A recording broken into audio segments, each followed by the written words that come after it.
Illinois eviction procedures differ significantly between Chicago, which has its own tenant protections under the RLTO, and the rest of the state. Know which rules apply to your property. Step 1. Serve the correct notice.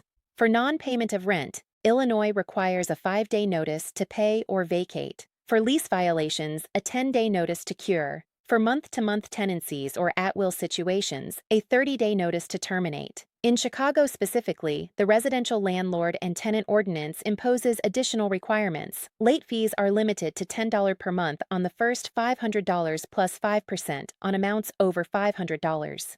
Landlords must provide tenants with a summary of RLTO rights. Failure to comply can give tenants defenses that derail your eviction. Step 2.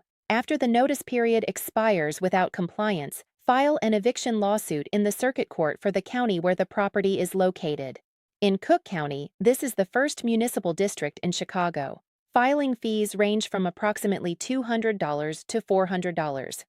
Step 3. The tenant is served with a summons and has a return date to appear, typically 7 to 14 days after filing. If the tenant doesn't appear, you can move for a default order of possession. If they appear, an eviction hearing is set. Step 4. After an order of possession, you can request an alias summons for a writ of possession if the tenant doesn't leave voluntarily. The sheriff carries out the physical eviction. Total realistic timeline: 4 to 8 weeks for uncontested cases. Chicago cases, particularly contested ones, can run 3 to 6 months. TenantScreeningBackgroundCheck.com. Illinois process is involved. Quality screening protects your investment.